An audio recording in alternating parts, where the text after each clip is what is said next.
Todos conocemos la historia, o al menos eso creemos de Walter White. Seguro viste la serie Breaking Bad.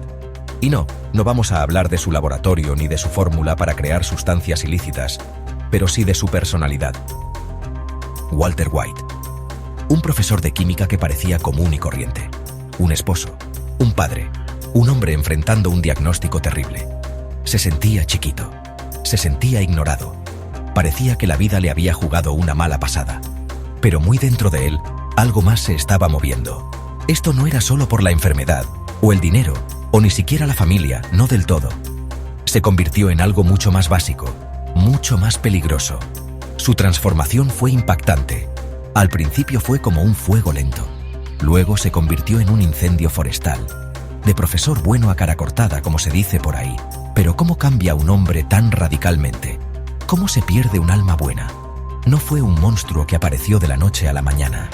Fue una serie de decisiones, pequeños cambios en su interior, cada una alimentada por emociones que no podía, o no quería, enfrentar. Orgullo, rencor, miedo, una necesidad profunda y dolorosa de ser importante, de ser visto, de ser poderoso. Las emociones que guardamos son como pesas invisibles. Las cargamos por todos lados. Pensamos que nadie las ve. Hasta podemos convencernos de que no están ahí. Pero pesan mucho. Aplastan nuestro espíritu. Afectan cómo pensamos, cómo nos sentimos, cómo reaccionamos al mundo. Son esos sentimientos que empujamos hacia abajo.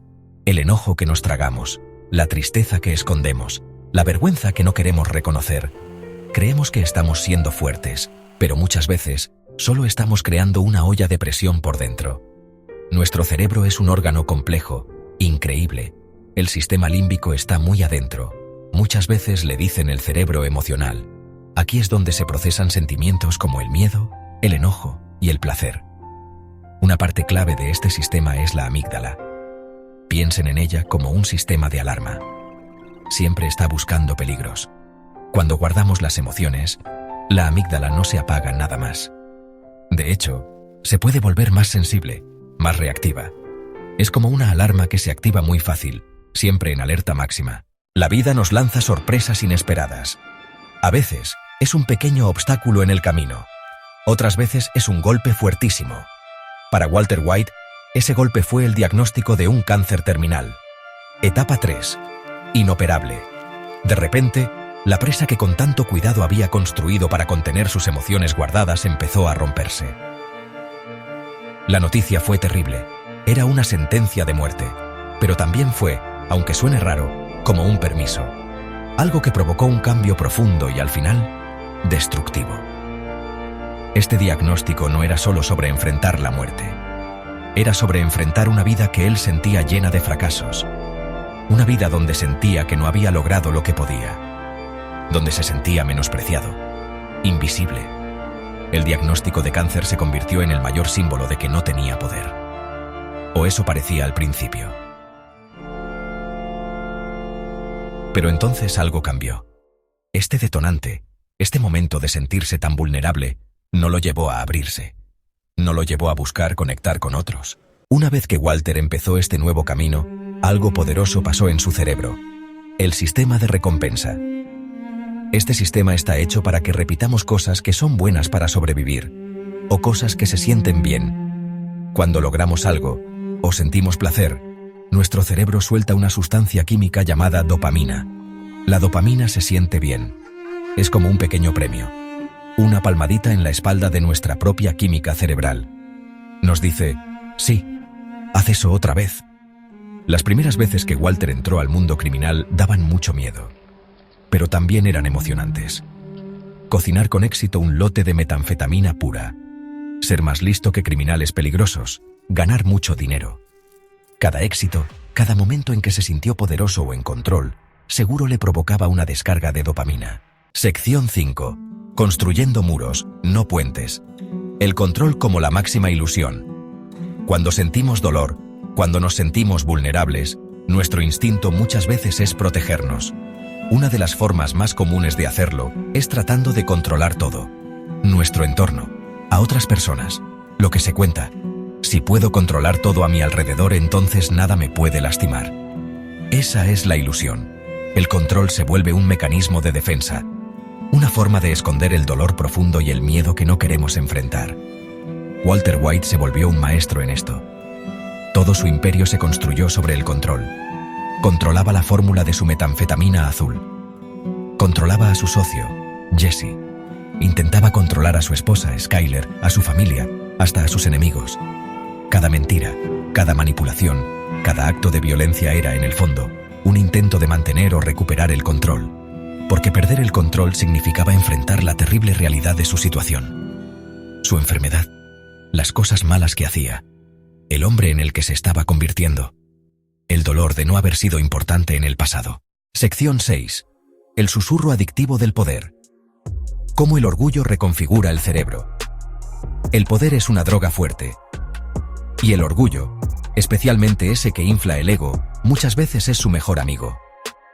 Cuando Walter White empezó a sentirse poderoso, de verdad poderoso, por primera vez, eso lo cambió.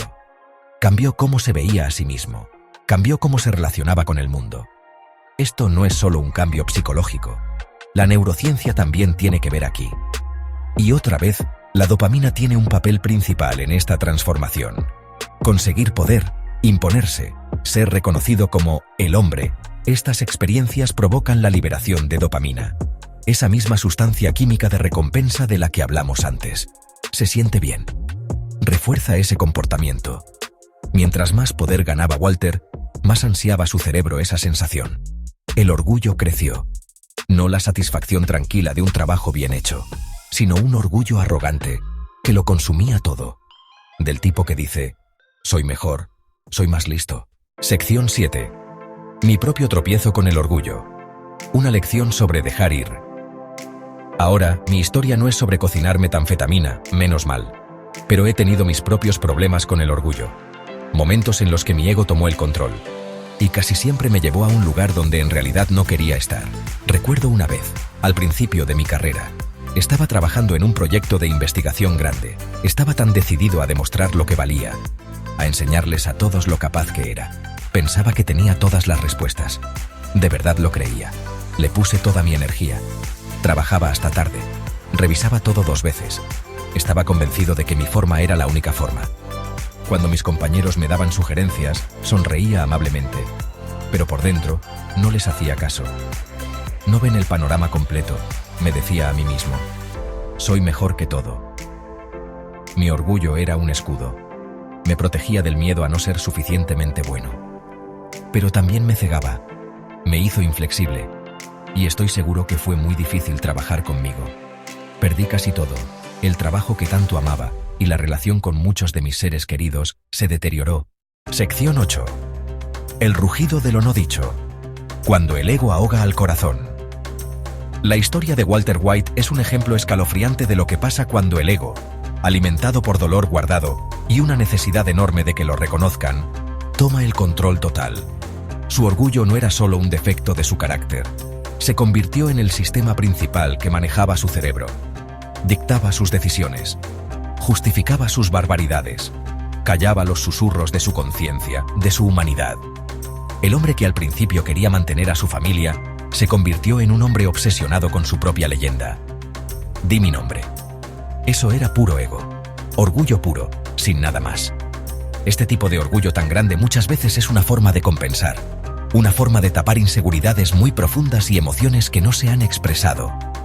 Piensen en el pasado de Walter. Sus sentimientos sobre Grey Matter Technologies. La sensación de que le robaron su genialidad, que le quitaron el éxito que merecía. Eran heridas viejas, nunca sanaron, nunca se enfrentaron de verdad. Sección 9. Encontrando nuestro camino de regreso. El valor de sentir, la fuerza de ser auténtico. La historia de Walter White es una tragedia. No solo por la muerte y la destrucción, sino por la pérdida tan grande de quién era él. Perdió el rumbo. Dejó que su dolor, su orgullo, su miedo, lo transformaran en alguien irreconocible. Alguien que eligió el poder en lugar de la conexión con otros. El control en lugar de la compasión. Su viaje hacia la oscuridad sirve como un recordatorio fuerte, aunque aterrador, de lo que puede pasar cuando perdemos contacto con nuestras verdaderas emociones. Cuando dejamos que la necesidad de ser fuertes, de tener el control, de ser el que toca la puerta, calle la voz bajita pero esencial de nuestra propia humanidad. Entonces, ¿qué podemos aprender de esto? ¿Cómo evitamos nuestras propias versiones, quizás menos dramáticas, de esta caída? Empieza con valor. El valor de sentir. Todo. Lo bueno, lo malo, lo complicado. Las emociones no son enemigos que hay que vencer o guardar. Son mensajeras. Nos dicen qué necesitamos, qué no está bien, qué necesita sanar. Escucharlas, de verdad escucharlas, es un acto de gran autoconocimiento y fortaleza. No es debilidad admitir miedo, o tristeza, o vergüenza. Es ser humano. Reconocer nuestras emociones es el primer paso. Expresarlas de forma sana es el siguiente. Si este video te hizo pensar diferente sobre lo que sientes, suscríbete para seguir explorando juntos lo que la mente calla, pero el cerebro grita. Y si conoces a alguien que necesita entender su propio caos emocional, comparte este video con ellos. A veces, una idea puede cambiar la forma en que nos miramos por dentro